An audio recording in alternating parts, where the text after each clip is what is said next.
Nós seguimos com a nossa série Transformar, partindo do congresso de voluntários que nós tivemos semana passada, onde nós relembramos que um dos elementos da visão da Ibaviva é ser um agente de transformação, né?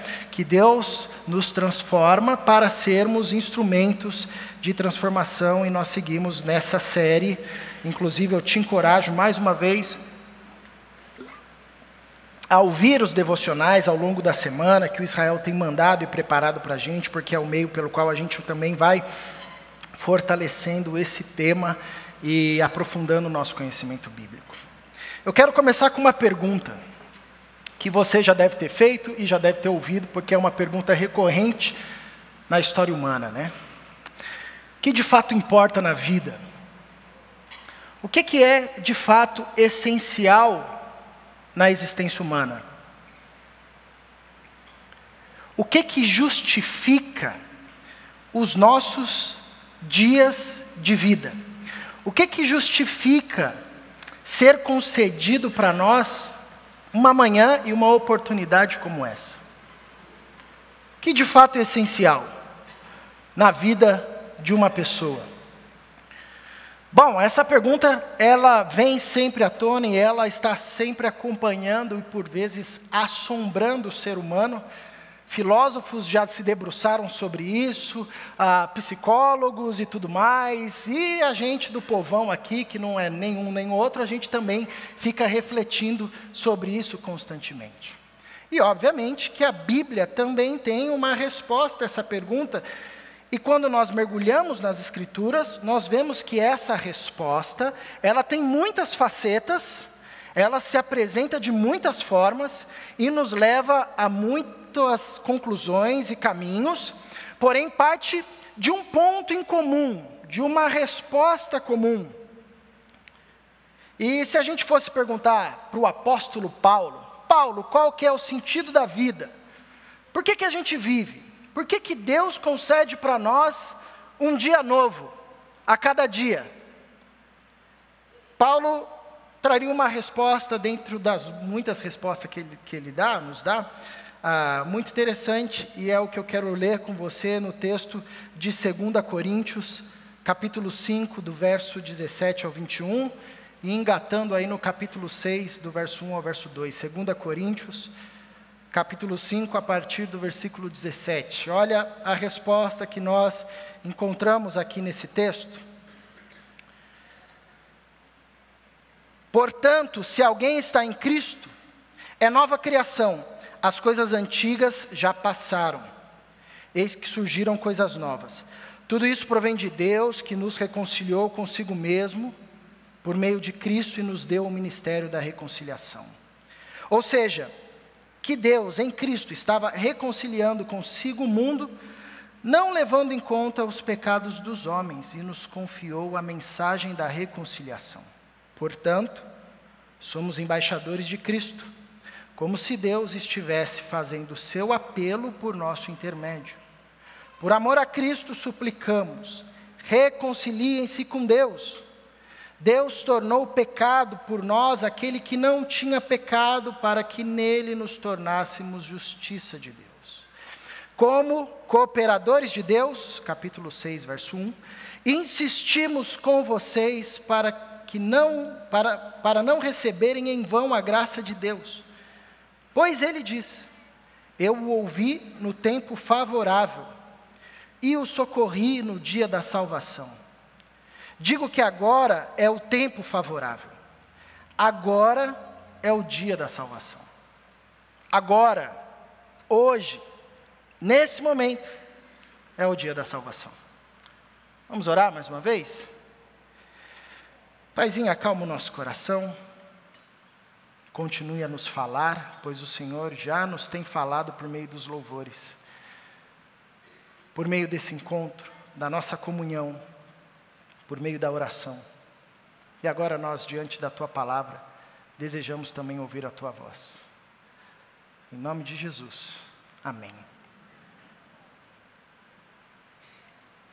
Bom, então, diante desse texto, a resposta de Paulo a essa pergunta, o que é essencial na vida, o que justifica o nosso dia de vida concedido, a resposta seria reconciliação. Nós vivemos e o sentido da existência se faz em resolver o nosso problema com a eternidade. Pois eu não sei se você sabe, mas eu tenho certeza que você percebe isso na sua vida e na sua história. Nós temos um problema com a eternidade, nós temos um problema com Deus. Nós temos um problema com o eterno, que se resolve por meio de Cristo através dessa reconciliação. Então, todo dia de vida que é dado ao ser humano é mais uma oportunidade da bondade, misericórdia e graça de Deus para que esse sujeito se resolva com ele, para que esse sujeito participe e viva a partir dessa reconciliação, para que esse homem, essa mulher, esse adulto, essa criança se resolva com o eterno e tenha o seu problema resolvido com a eternidade. À luz do texto de Paulo, nós estamos aqui e nós vivemos, e o ponto essencial da nossa história é a reconciliação, é nos reconciliarmos com Deus. Por isso que Paulo é enfático a dizer: é hoje, é agora. Não deixa para amanhã, você não tem amanhã, como diria um professor no seminário, quem não sabe quanto tempo tem muito pouco tempo, você não tem esse tempo, é hoje, é agora, e a única coisa que importa é reconciliar-se com Deus. E Jesus em Lucas 12 conta uma história, uma parábola interessante, de um homem rico, que viu sua fazenda dar muitos frutos. Ele olhou para aquilo e falou: o que eu vou fazer? Tem muita coisa aqui. Tive uma ideia. Ele destruiu os celeiros que ele tinha e construiu celeiros maiores, construiu um estoque maior e juntou tudo que ele tinha ganho nessa colheita superabundante. No final do dia ele sentou numa cadeira e disse para sua alma: coma, beba, regala-te, porque tens o suficiente para viver a sua vida. Jesus diz sobre esse homem: louco, tolo, insensato, hoje mesmo pedirão a sua alma. Você não passa de hoje. E isso tudo que você tem, para quem ficará? A gente corre muito, né? A nossa vida é uma vida corrida. A frase que você mais ouve das pessoas: eu estou numa correria, né? Inclusive eu orei por isso, tá uma correria lá em casa, né? Enfim, a gente acorda cedo, volta tarde, mal trabalha direito por causa da correria, mal come direito por causa da correria, mal desfruta do tempo com a família por causa da correria, mal descansa por causa da correria. Chega final de semana, a gente já cansado de correr, a gente acha mais coisa para correr ainda, né? Vai ter um sábado cheio de entretenimento, no domingo a gente mal desfruta da comunhão, a gente está sempre correndo. A questão essencial, a pergunta essencial é: todo esse esforço e toda essa correria, de fato está alicerçado naquilo que é essencial? Resolvemos o nosso problema com a eternidade? Desfrutamos dessa reconciliação com o eterno? Se não passamos por isso, se não resolvemos isso, todo o nosso esforço é vão, é inútil, é tolice, é loucura. E essa é uma mensagem que nós temos e devemos sempre lembrar, e Paulo aqui nos lembra disso. Essa mensagem da reconciliação, ela é essencial à humanidade, urgente ao ser humano, e é a mensagem que transforma. De tal forma que nós, como igreja, pensando em movimentos de transformação, não podemos deixar nunca esse apelo que Deus faz: reconciliem-se com Deus. Senão todo o nosso esforço, quer ele social, emocional, eclesiástico, seja o que for, será inútil, será tolice, será vão, será loucura. E Paulo aqui nos relembra disso. Eu quero destacar algumas verdades nesse texto. Primeira verdade é a reconciliação, que podemos sintetizar nesse verso maravilhoso. Deus em Cristo estava reconciliando consigo o mundo. Nesses pequenos versos que nós lemos, você já reparou que a palavra que mais apareceu foi a palavra reconciliação, ou as suas expressões similares, porque essa é a ênfase de Paulo aqui para nós. Por 5 vezes, De forma explícita, ele fala da reconciliação. Fomos reconciliados, em Cristo somos reconciliados. Somos agora embaixadores da reconciliação. Ou seja, a ênfase do apóstolo Paulo para aqueles irmãos e para nós também é a reconciliação. Isso é interessante porque essa igreja, como você sabe, a igreja de Corinto, era uma igreja que dava muito trabalho e brigava muito entre si. Os corintianos são assim desde sempre. É bíblico. Fala com Paulo. Então era uma igreja dividida, que inclusive não gostava de Paulo, não reconhecia a sua autoridade. E Paulo diz, cara, eu sou embaixador da reconciliação, Deus me chamou para isso, nos chamou para isso. Então é uma mensagem de reconciliação para uma igreja dividida, mas mais do que uma questão de reconciliação relacional, passa por aí sem dúvida, mas é um chamado primordial da reconciliação com Deus. E é interessante que a palavra reconciliação aqui traz a ideia de voltar a ter o favor de alguém. A palavra reconciliação é isso, é voltar a ter o favor de alguém. Ou seja, antes nós contávamos com o favor de Deus.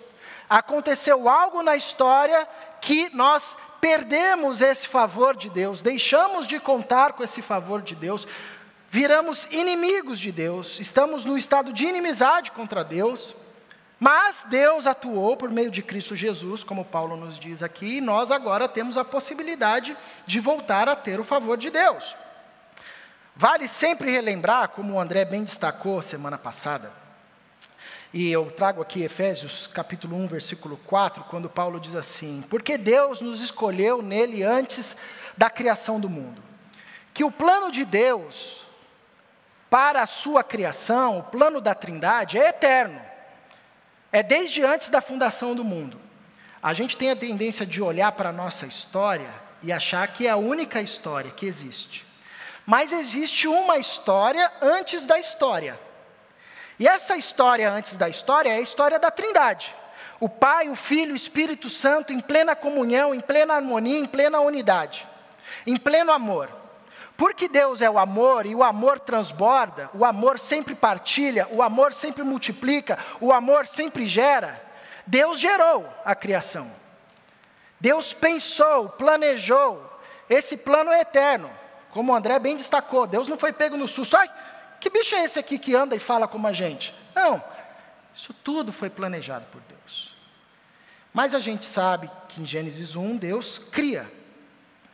Cria o homem, a mulher, a criação, tudo de acordo com o seu plano, e o texto diz que tudo era muito bom, e tudo era dentro daquilo que Deus tinha sonhado na eternidade com o Pai, Filho e Espírito Santo, a Trindade tinha sonhado. Porém, a gente sabe que em Gênesis capítulo 3, o homem rompe com Deus, e a humanidade rompe com Deus, e nós ali representados pelo primeiro casal, decidimos romper com Deus. E criar uma história a parte desse plano eterno de Deus e com o nosso plano agora. E a partir da queda, nós vivenciamos um cenário de ruptura. Nós nos tornamos inimigos de Deus. A ira de Deus repousa sobre nós, porque Deus é santo, Deus é justo e nós somos pecadores. E há uma incompatibilidade nessa relação e nessa vivência. Por essa razão, nesse estado de queda, nós experimentamos a queda, por exemplo, na morte. Quando a gente fala de queda, talvez um desafio é, mas como é que eu vejo a queda no dia a dia? A morte é a maior instância da queda, a nossa maior inimiga. Não importa o que você faça, meu amigo, não importa o quanto você se cuide, você vai morrer. Eu não sou profeta do mal, não quero que você morra.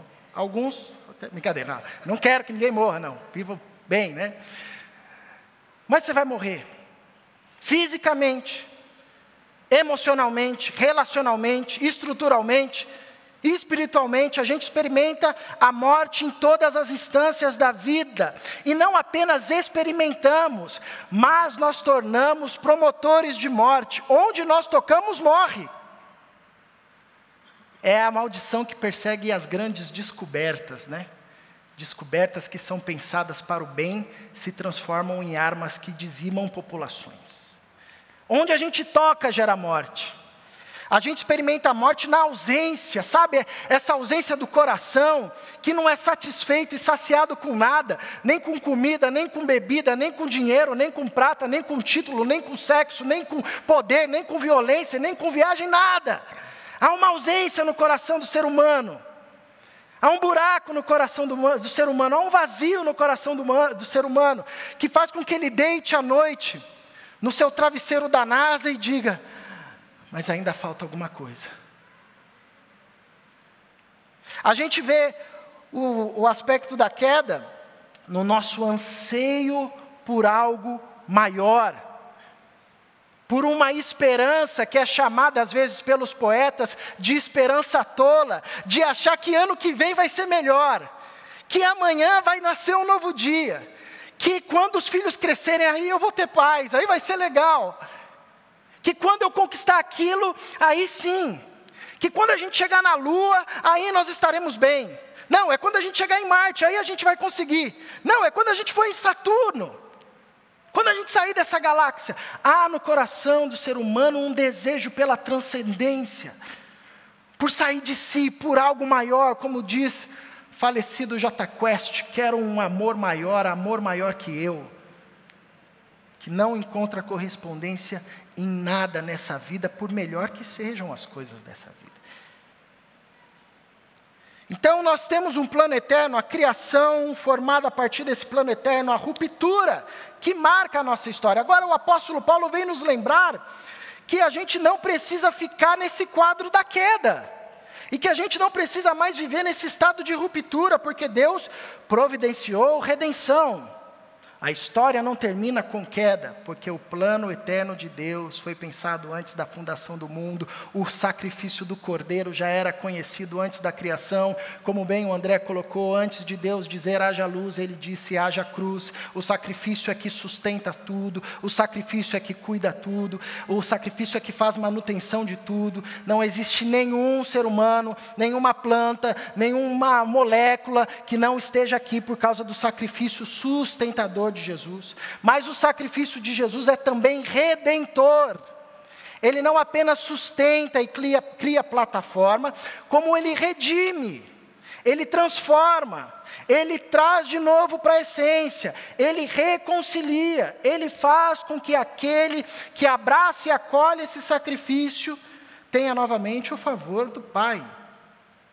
Então Paulo deixa claro para nós que Deus está movimentando nessa redenção por meio de Jesus Cristo. É Deus quem promove a reconciliação por meio de Jesus Cristo. E Ele nos reconcilia consigo mesmo por meio de Cristo Jesus. E além de nos reconciliar, nos faz ministros da reconciliação. Ou seja, coloca na nossa boca esse grito de esperança: Deus está reconciliando todas as coisas consigo. A queda não dá a última palavra. É por isso que a gente faz o que a gente faz. Essa é a nossa justificativa para nos envolvermos em missão. Essa é a nossa justificativa para mudarmos realidades de pobreza ao nosso redor, realidades de violência ao nosso redor, realidades de falta de saúde, de falta de educação. Por que vocês fazem isso?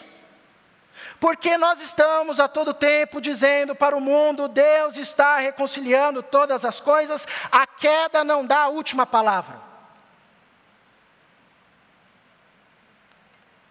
E o legal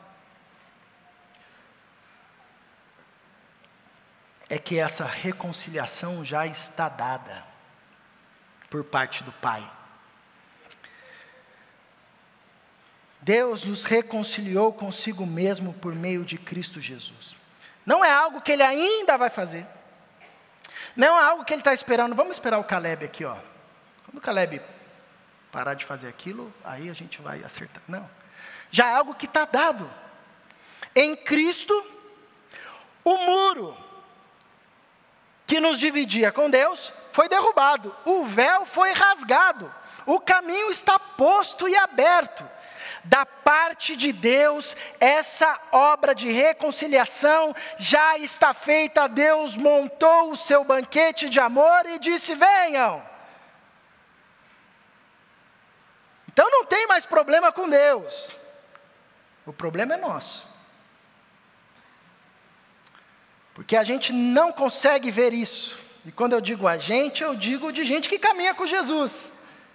Porque quando Paulo escreve sobre reconciliação, ele não está falando aos gentios lá de fora, os mundanos, né? Os pagãos, era essa a palavra. Ele está escrevendo para a igreja. Ele está fazendo esse alerta para a igreja. Reconciliem-se com Deus hoje. Vivam em paz com Deus hoje, para a gente que se reunia, cantava, orava, louvava. Mas não desfrutavam a profundidade da reconciliação. Irmãos, e quando nós não entendemos e não vivemos a profundidade da reconciliação, a nossa caminhada com Deus é marcada ou pelo medo e pela culpa. Estamos sempre com medo de Deus e culpados diante de Deus. Estamos sempre nos sentindo como alguém que está aquém e que nunca faz o que deveria fazer e que está insuficiente para estar diante de Deus. Ou nós nos portamos como um orgulhoso, arrogante, que tenta com as suas boas obras dizer, está vendo Deus? Jesus morreu na cruz, mas eu estou ajudando aqui também, hein? Está vendo? Dois lados de uma mesma moeda, de alguém que não compreendeu o que é ser reconciliado com Deus por meio de Jesus Cristo. E para mim, uma das parábolas que melhor ilustra isso é Lucas 15, quando Jesus conta a história dos 2 filhos perdidos. Na nossa perspectiva moralista, a gente sempre lê essa história como o filho perdido, e achando que o filho perdido foi o filho que saiu na gandaia, foi pular carnaval, gastou dinheiro lá com a mulherada, lá, enfim, o texto é o irmão que dá essa sentença, né? Mas a história, para você que não conhece, é uma história de um pai que tinha 2 filhos, um mais velho e um mais moço. Lá pelas tantas, o mais moço diz, pai, eu não quero mais viver com você. Me dá o meu dinheiro, dá a parte da minha herança, que eu vou viver a minha vida. E ele sai, vai viver a vida dele, e ele gasta todos os bens que ele tinha, acaba o dinheiro, e ele termina na miséria, dividindo literalmente comida com os porcos. Está na miséria, se afastou de Deus. Interessante que quando ele volta, o texto diz que ao longe o pai o viu. Eu acho isso incrível, porque o filho volta diferente da forma como foi. Ele não volta com trajes de glória, ele volta esfarrapado. Mas pai é pai, pai reconhece filho, onde for. Lá de longe o pai reconheceu o filho, foi atrás, o abraçou. E o filho vem com um discurso ensaiado dizendo o quê? Pai, pequei contra o céu e contra ti, não sou digno de ser chamado. O seu filho trata-me como um dos seus servos. E o que é que o pai diz? O pai diz aos servos, tragam-me o anel, tragam as roupas e as sandálias, porque o meu filho estava morto e voltou à vida. E ele faz um churrascão, que crente gosta de comer, churrasco principalmente. E o irmão mais velho que estava trabalhando no campo vê a festa e fala, o que está acontecendo? Não é meu aniversário, aliás, meu aniversário 14 de fevereiro, o Pix está ali, vai para isso de brincadeira. O filho mais velho viu aquilo e falou, o que está acontecendo? E falaram, o seu irmão voltou. Aí ele se enfureceu, não quis entrar, fez birra. Vou na igreja todo domingo, o André nunca me ligou, fez birra. O pai vai atrás do irmão mais velho. E o que o irmão mais velho diz? Todos esses anos trabalho como um escravo, e o Senhor nunca me deu um cabritinho. E o que o pai responde? Meu filho, tudo que eu tinha aqui sempre foi seu. O que Jesus está nos ensinando com esse texto? Que os 2 irmãos tinham uma profunda crise de identidade, porque não entenderam a reconciliação. Um tinha crise de identidade porque foi, e quando voltou, achava que o pai ia tratá-lo como servo. O outro tinha crise de identidade perto do pai e não conseguia se enxergar como filho. Mas a crise de identidade sempre estava nos 2, porque o pai tinha clareza de quem ele era pai. Deus não tem servos, meus irmãos, Deus tem filhos. E uma vez reconciliados, com Deus por meio de Cristo Jesus, não há nada nesse mundo que nos faça retroceder ao status de servos. Nós somos filhos, filiação eterna se estamos em Cristo Jesus. E quem tem os olhos abertos para ver isso, não vive marcado pelo medo, não vive marcado pela culpa, não vive marcado pelo orgulho de eu vou tentar, Deus. Vive com coragem, com ousadia, entra diante do Pai e diz: eu não mereço, Senhor. Eu sei que eu não mereço, mas eu estou aqui pelos méritos de Jesus Cristo que disse: vem, está pago, foi reconciliado, o banquete está posto, não há mais inimizade. A partir dessa reconciliação nós desfrutamos de uma nova vida. Se alguém está em Cristo, é nova criação. Que fala poderosa. Tudo se fez novo. Nova vida. Novas roupas. Novas sandálias. Esquece a velha vida. Agora é filho. Está sentado à mesa com o Pai. Em Cristo Jesus para toda a eternidade foi reconciliado. E nós temos dificuldade para imaginar a nova vida. Se você é um pouco conectado à internet, você já deve ter visto essa imagem há algum tempo atrás. É um afresco que tem numa paróquia no interior da Espanha, retratando o homem Jesus. Foi feita no começo do século XX, e obviamente, como tudo na vida, foi passando por um processo de deteriorização, até ficar desse jeito, aqui. Mas lá pelas tantas, uma paroquiana da comunidade artística se dedicou voluntariamente para restaurar essa pintura. Falou com o padre lá, o padre falou: beleza, pega aí as tintas, legal. E depois que ela terminou, essa figura que nunca era conhecida se tornou a figura mais famosa do planeta, porque ao fim da reconstituição ficou assim. Não pareceu nada. Interessante que a gente logo percebe na vida que as coisas vão caminhando para uma deteriorização. Nosso corpo, a nossa saúde, está aqui o joelho, né? As coisas que a gente constrói. E a gente tem técnicas para restaurar, para refazer, né? Para dar uma melhorada aqui na latinha, né? Rejuvenescida, né? Mas não importa. A morte vem, a degenerescência vem, a degradação vem, e não há restauração que dê conta. A gente precisa sempre lembrar que quando Paulo fala para nós de nova vida, como ele diz no verso 17, portanto, se alguém está em Cristo, é nova criação, as coisas antigas já passaram, eis que surgiram coisas novas. Paulo não está falando que Jesus veio aqui fazer um remendo, não veio aqui fazer a restauração assim, um botox espiritual. Ele veio aqui para nos fazer viver uma nova vida que já se inicia aqui e irá culminar com a plenitude da ressurreição, que é a vida como deve ser, que é a vida como ela é, que é a vida densa, que é a vida na sua realidade máxima, sem nenhum efeito de morte ou pecado. Todos os nossos instrumentos, inclusive a religião, o máximo que elas podem fazer é dar uma melhorada. Pegar um cara que falava palavrão e agora parou de falar palavrão. Bom, deu uma melhorada. Legal, pô, é bacana, do ponto de vista social, é legal, do ponto de vista religioso, é bacana. Mas não é isso que Jesus veio fazer. Ele não veio dar um upgradezinho assim na gente. Ele veio para dar nova vida. Nova vida da ressurreição. Um texto bacana, quando Jesus ressurreto vai encontrar os discípulos estão trancados, portas fechadas, e o texto diz que Jesus apareceu no meio deles. E a nossa tendência é achar que Jesus atravessou as paredes ali, apareceu, porque é a ideia ali que o texto passa, porque ele tinha um corpo fantasmagórico, né? Meio Jesus, né? Mas não, Jesus comeu, bebeu, os caras tocaram, né? Era o corpo. O C.S. Lewis traz uma interpretação que eu acho brilhante.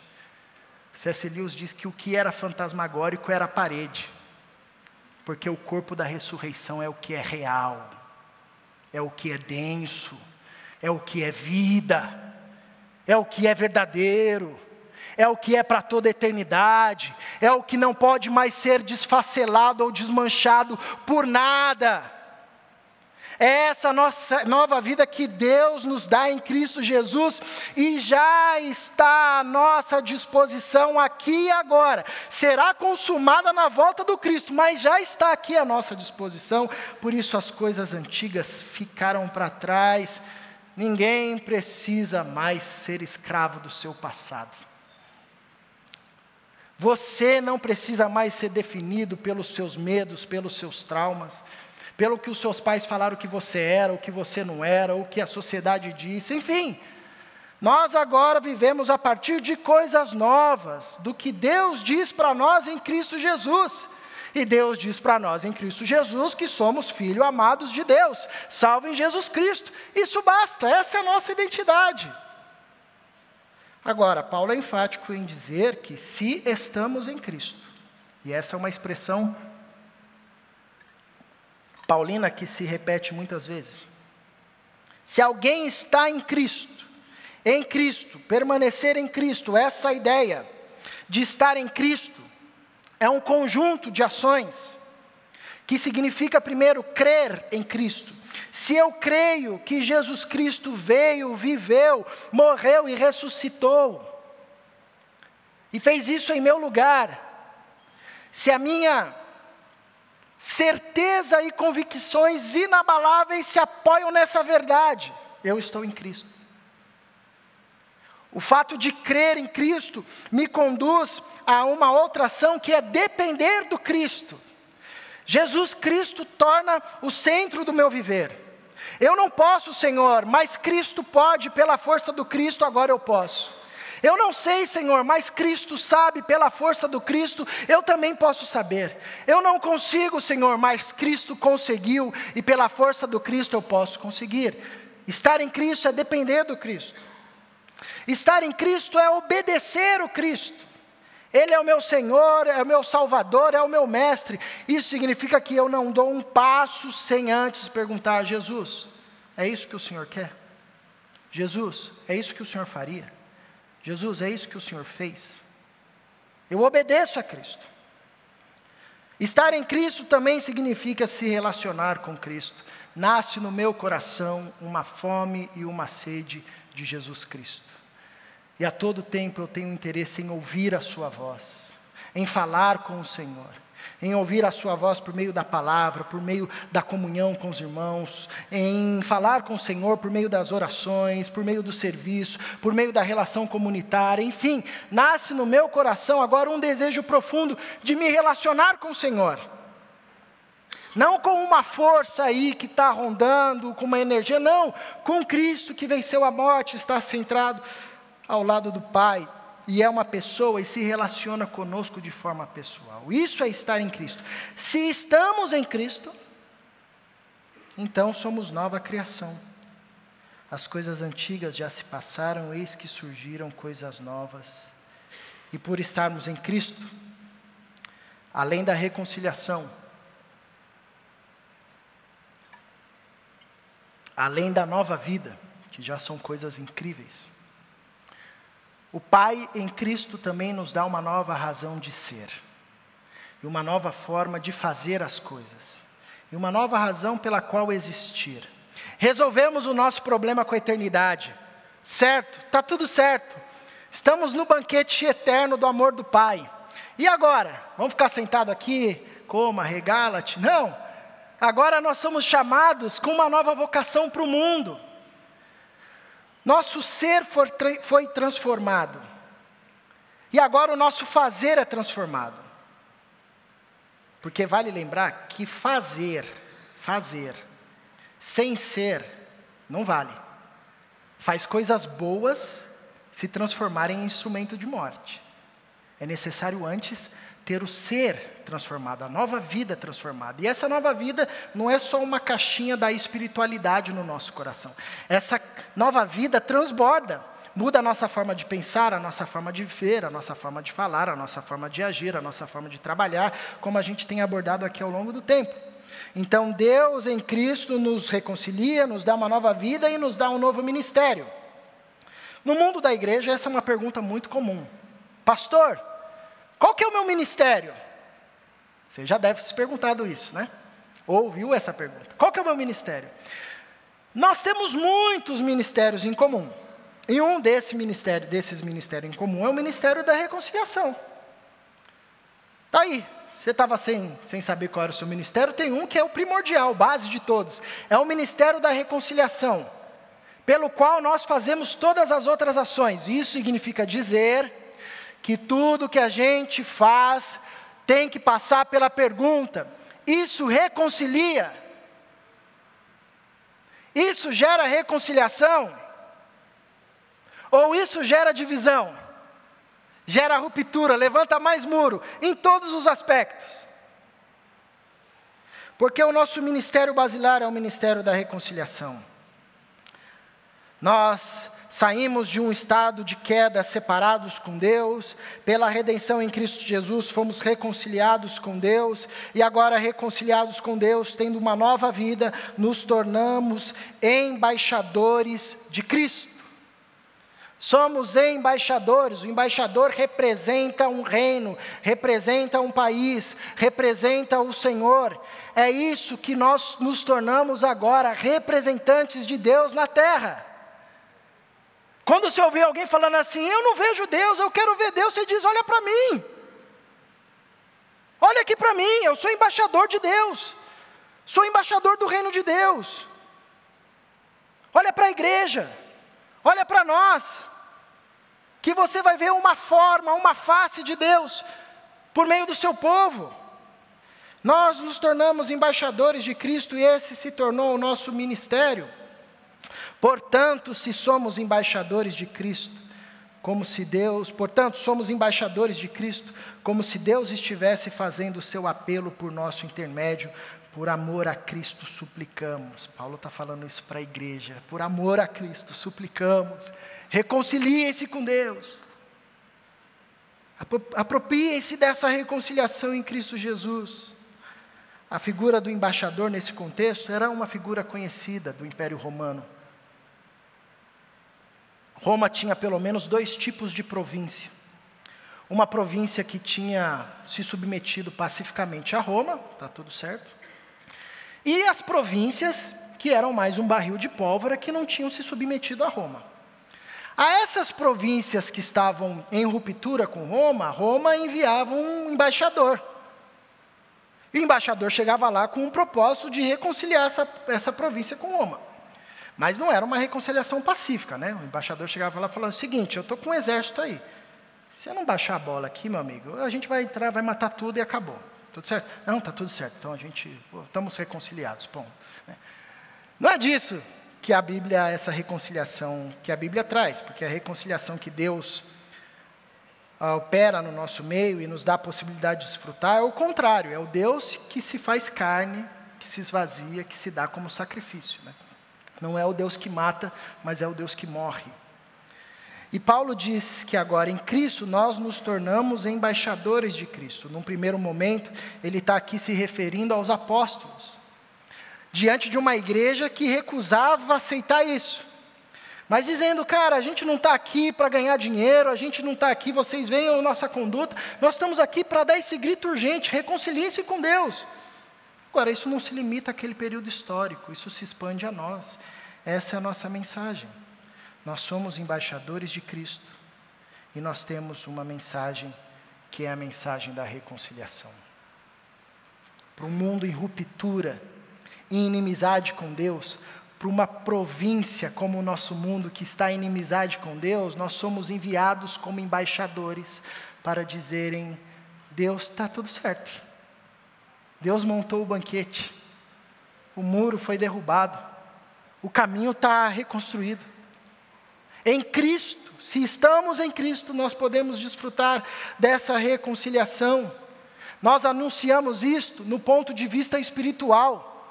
Reconciliem-se com Deus. Há um estado de morte, de distanciamento. Reconciliem-se com Deus. Nós anunciamos isso no ambiente relacional. Não tem mais judeu, mais gentil, mais homem, mais mulher, mais escravo, mais senhor.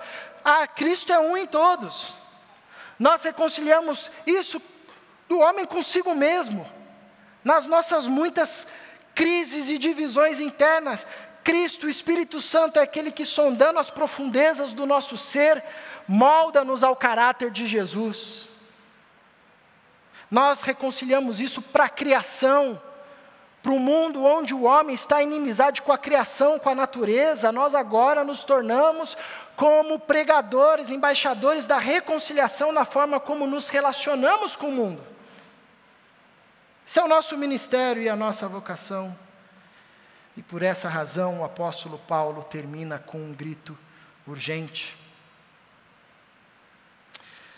Como cooperadores de Deus, insisto com vocês, para não receberem em vão a graça de Deus. Pois ele diz, citando Isaías 49, eu ouvi no tempo favorável e o socorri no dia da salvação. Digo, agora é o tempo favorável, agora é o dia da salvação.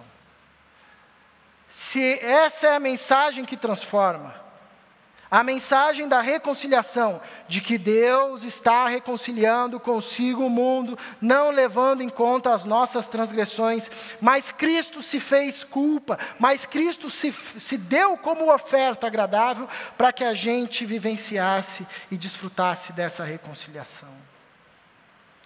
É isso, é essa mensagem que responde o anseio da humanidade. O que é essencial, por que a gente vive, o que justifica a nossa vida, é a reconciliação. É essa mensagem que se coloca como o nosso ministério principal. Sermos agentes da reconciliação. Onde estivermos, por onde passarmos, vivermos e anunciarmos essa mensagem em todos os seus desdobramentos. Uma mensagem de que Deus está reconciliando consigo o mundo. E isso é para agora. Quando é que eu começo esse ministério, Caleb? Tem que falar com o Patrick? Não, já começa, filho. Já era para ter começado já há um tempão. É para agora. É para hoje. Aliás, esse texto, e eu quero concluir com isso, nos deixa diante de 2 desafios. O primeiro é o desafio da reconciliação. E eu não sei como você chegou aqui, mas talvez você não passou por isso ainda. Talvez você está achando que viver a vida e cada dia que Deus te dá é para você construir maior, aumentar o seu patrimônio, ter mais filho, fazer mais coisas. Isso tudo é legal, isso tudo é bacana. Mas cada dia que Deus nos dá, cada minuto, cada momento, é uma oportunidade que Deus nos concede para nos reconciliarmos com Ele. E quando que a gente faz isso? Agora. Agora. É hoje. Você não tem amanhã. Você não sabe quanto tempo você tem. Você tem muito pouco tempo. É hoje, é agora. E o primeiro desafio desse texto é: reconciliem-se com Deus. E Paulo falava para uma igreja. Talvez você diz, o Caleb está falando para quem não é de igreja. Paulo falava para quem era de uma igreja. Mas ainda estava vivendo sob medo de Deus. Ou ainda estava vivendo sobre a arrogância das suas boas obras. Não, eu consigo, Deus. Mas não tinha entendido a paternidade do Pai que diz: você é meu filho, amado em Cristo Jesus. Primeiro desafio é: reconciliem-se com Deus. E se você se encaixa nesse desafio, você vai ter um tempo para orar e colocar o seu coração diante de Deus. E talvez você se pergunte: Caleb, mas eu nem sei, por onde começa esse negócio da reconciliação aqui? Fala com a gente. Pega uma pessoa do Connect aí, pega o cara que está do seu lado, pergunta para ele, me fala, eu quero saber, me mostra. E você esteja preparado para responder, pelo amor de Deus, hein? Se não souber, fala, vamos lá, nós dois com o Caleb, que eu também não sei. Já mata 2 coelhos com uma cajadada só. Reconcilie, é hoje. É hoje. Por que, Caleb? Você acha que eu tenho medo de ir para o inferno? É por causa disso que você está dando essa ênfase, meu irmão. Desculpa te avisar, você já está no inferno. Na Bíblia, o inferno não é um lugar para onde se vai, o inferno é um lugar de onde se sai. Nós estamos em estado de morte, você já está em estado de morte, se não passou pela reconciliação com Cristo Jesus.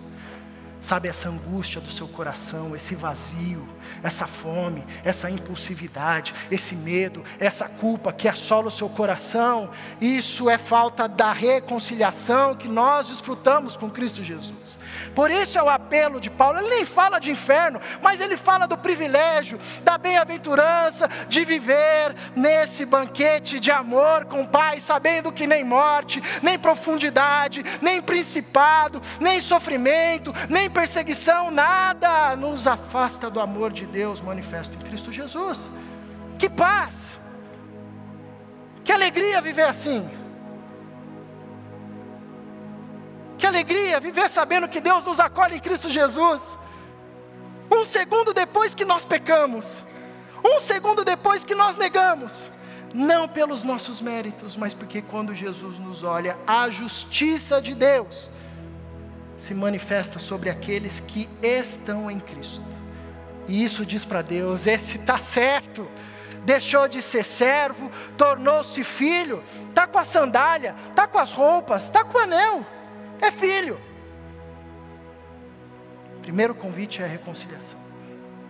E o segundo desafio é, para aqueles que já passaram pela reconciliação, saiam a todo instante, dizendo a tudo e a todos, que Deus, em Cristo Jesus, está reconciliando todas as coisas, não levando as nossas transgressões, porque elas foram imputadas em Cristo Jesus, mas dando para nós a oportunidade de desfrutarmos da reconciliação, vivermos uma nova vida, que é a vida da ressurreição, e sermos ministros, embaixadores dessa reconciliação em Cristo Jesus.